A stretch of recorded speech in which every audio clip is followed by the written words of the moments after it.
Hi everyone, I hope you're all enjoying the festival. I'm so sorry I couldn't be there today. I was really looking forward to it, but unfortunately my work commitments have meant that I can't be there with you, but I hope you all have an amazing time. I wanted to just introduce what we do.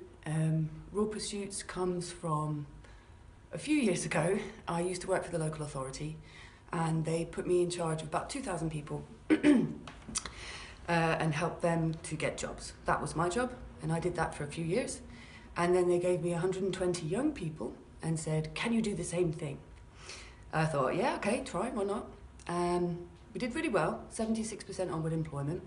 But then when I started talking to these guys and girls and sort of said, it turns out that 80% of you are care leavers. What's a care leaver?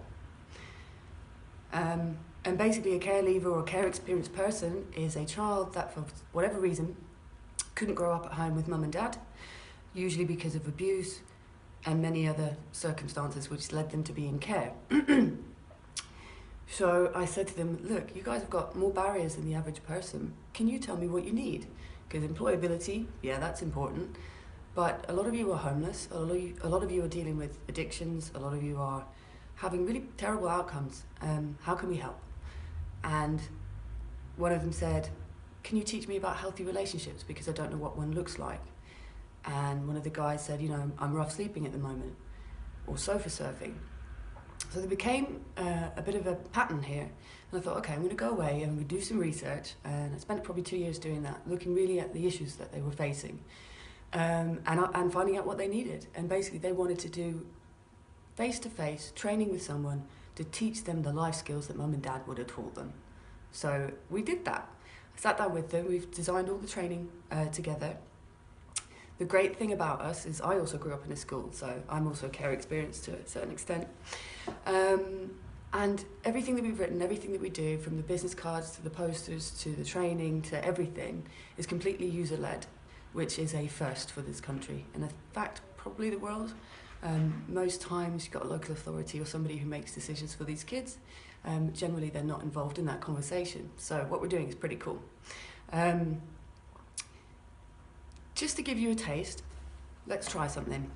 I'd like you to close your eyes if you don't mind and imagine you arriving home.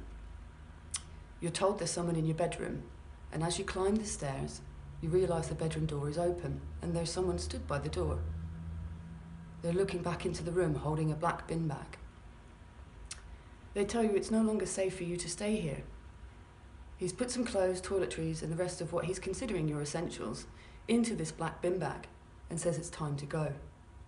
He tells you he's going to take you somewhere for your own good, for your safety. And as you get back into his car, you're driven in silence for an hour. No radio, nothing. You wonder about your brother, your sister. What will happen to them? You arrive in an unfamiliar area. It feels strange and unknown, and you're not sure what to make of it. You're led to the front door of a large house.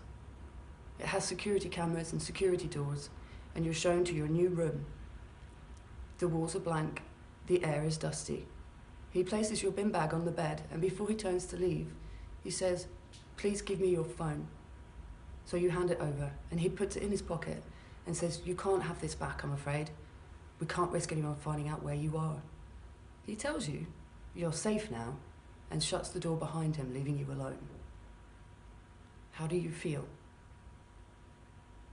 Now, you can open your eyes now. But that's kind of the picture that happens with most of these kids. The statistics are pretty horrific. 76% of people who are in sex work were care leavers. 40% of care leavers end up homeless. 5 times more likely to commit suicide. It's these sort of statistics that are the reality of what we're facing with these children. But, as I said, we're here, we're making a difference. We're up and running already in Woolwich. We've had 15 people through the course. And not only are they doing really well and looking at different types of education, some of them are going to university now, having thought they would never get there. Some of them are starting jobs, some of them are moving into places of their own, which is amazing. But some of the other outcomes you wouldn't have really thought about. So after week 1, we showed a video about making your bed and the little steps to get to where you want to get to. And the funniest thing was, half of the class returned the next week and said, I've been making my bed all week. Which is amazing. Like, how do you change somebody's habits? One of the girls saved £10 on her shopping that week. And then a few months later, we met that girl again. She's come back in for some more training. And she told us in the last 4 months, she's managed to save £6,000 and make £6,000 doing arts and crafts, which is just amazing. But yeah, so that's what we do. It's super important, and every little bit of your donation is going straight to a grassroots movement charity. We don't spend a lot of money here, we're incredibly cheap service, but every little helps, and we're so grateful for your donation, and without it we wouldn't be here. And I want to say a huge thank you to Jai and the whole Camp Continuum. Have a fantastic weekend, you guys. You deserve it, and lots of love.